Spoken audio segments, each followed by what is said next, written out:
Good afternoon आशाताई. तर तुम्हा सर्वांचं स्वागत आहे परत एकदा तुमच्या स्वतःच्या हक्काच्या आशा आपल्या ज्ञानप्रबोधिनी या यूट्यूब चॅनलमध्ये. तर मैत्रिणींनो, मला ज्या काही बऱ्याच आशा स्वयंसेविका आहेत तर त्यांनी कमेंट करून पाठवलं की ताई, जूनमधील जी काही VHNDची जी काही आपण सभा वगैरे भरवतो किंवा जो दिवस साजरा करतो तर त्याचं प्रोसिडिंग वगैरे कशाप्रकारे लिहायचं, तर त्याचा व्हिडिओ वगैरे बनवा. तर ती कमेंट विचारात घेऊन मी हा VHNDचा जी काही आपण जून 2025मध्ये सभा वगैरे घेतलेली आहे किंवा दिवस साजरा केला आहे तर त्याचं प्रोसिडिंगचा व्हिडिओ बनवलेला आहे. व्हिडिओ अतिशय खास आहे ताई, त्यामुळे व्हिडिओ शेवटपर्यंत बघा. आणि व्हिडिओ आवडल्यास तुमच्या इतर आशाताई असतील किंवा अंगणवाडी ताई वगैरे असतील तर त्यांना देखील या व्हिडिओची लिंक नक्की शेअर करा.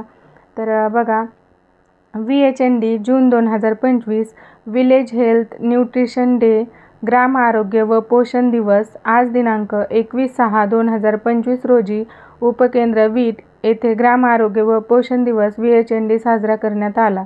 तर तुम्ही तुमचं म्हणजे ज्या तारखेला तुम्ही हे VHND तुमच्या इथं आयोजित करत असाल तर त्याची दिनांक इथं लिहू शकता. आणि ज्या ठिकाणी तुम्ही ही ग्राम आरोग्य व पोषण दिवस साजरा करत आहात तर ते ठिकाण तुम्ही मेन्शन करायचं आहे आणि दिनांक देखील इथं टाकून वगैरे घ्यायची आहे.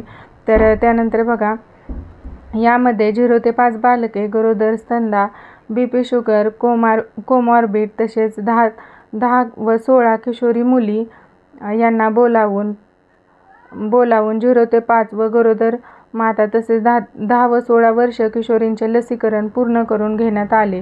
योगासनाचे महत्त्व सांगून पुढील मार्गदर्शन करण्यात आले.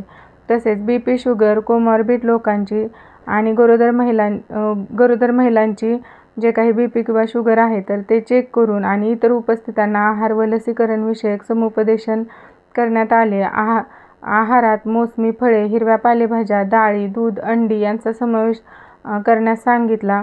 तसेच बालकास 6 महिने निव्वळ स्तनपान व 6 महिन्यानंतर स्तनपानासह पूरक आहार देण्यासही सांगितले व बालकांचे वेळेवर वयोगटानुसार लसीकरण पूर्ण करून घेण्याचा सल्लाही देऊन पुढील लसीकरणाचे मुख्य 4 संदेश सांगण्यात आले. बाळाला कोणती लस दिली व ती कोणत्या आजारापासून संरक्षण करते, पुढील लसीकरण केव्हा आणि कोठे आहे, लसीकरणामुळे बाळामध्ये कोणती गुंतागुंत होऊ शकते आणि ती कशी हाताळायची, म्हणजे लसीकरणामुळे किरकोळ कुठले दुष्परिणाम होतात किंवा म्हणजे ताप वगैरे येतो किंवा गाठ येण्याची शक्यता असते तर ही गाठ येऊ नये किंवा ताप आल्याच्या नंतर पॅरासिटामॉलचे जे काही आपण टॅबलेटचे तुकडे वगैरे करून देत आहोत तर ते कशाप्रकारे आईच्या दुधामध्ये वगैरे पाजायचे हे त्या मातांना सांगण्यात आलं. त्याचप्रमाणे जे काही लस दिलेले आहे तर ती शेकण्यासाठी कशाप्रकारे बर्फाचा कपड्यामध्ये वगैरे गुंडाळून किंवा कॅरीबॅगीत गुंडाळून व्यवस्थित रुमालात धरून वगैरे कशाप्रकारे शेकायचं हे देखील उपस्थित मातांना आपण सांगायचं आहे. तर त्यापुढील संदेश म्हणजे पुढील लसीकरण केव्हा आहे आणि कोठे आहे, तर पुढचं लसीकरण कधी आहे आणि कुठल्या ठिकाणी ते भरणार आहे हे देखील उपस्थितांना आपण सांगायचं आहे. लसीकरणामुळे बाळामध्ये कोणती गुंतागुंत होऊ शकते आणि ती कशी हाताळायची हे झालं.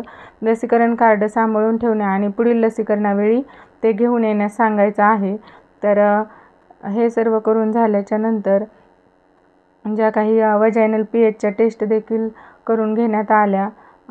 तर त्यापुढे जाऊन उपस्थित जे काही माता वगैरे आहेत किंवा किशोरी मुली व इतर लोक वगैरे आहेत तर त्यांना आहार प्रात्यक्षिक करून दाखवण्यात आलं. तर या आहार प्रात्यक्षिकामध्ये मेथीचे लाडू कशाप्रकारे बनवायचे याचं प्रात्यक्षिक करून दाखवण्यात आले. तसेच त्याचे योग्य प्रमाणात सेवन केल्याने कोणते फायदे होतात हे देखील सांगण्यात आले. मेथीच्या जे काही बिया आहेत तर त्यांच्यामध्ये फायबरचे प्रमाण जास्त असते जे साखरेचे शोषण कमी करण्यास मदत करते आणि परिपूर्णतेस प्रोत्साहन देते. वजन किंवा रक्तातील साखरेची पातळी जर नियंत्रित ठेवायची असेल तर या मेथीच्या लाडूंचा उपयोग होऊ शकतो. तसेच पचन सुधारण्यास देखील आणि चयापचयाची जी काही नैसर्गिक क्रिया आहे तर त्याला चालना देण्यासाठी देखील या मेथीच्या लाडूचा कशाप्रकारे उपयोग होतो आणि ते सर्वांनी आहारात त्याचा योग्य प्रमाणात समावेश करण्याचा सल्लाही देण्यात आला. अशा प्रकारे VHNDची ही बैठक भरवून उपस्थितांना वरीलप्रमाणे समुपदेशन करून ही बैठक संपवण्यात आली.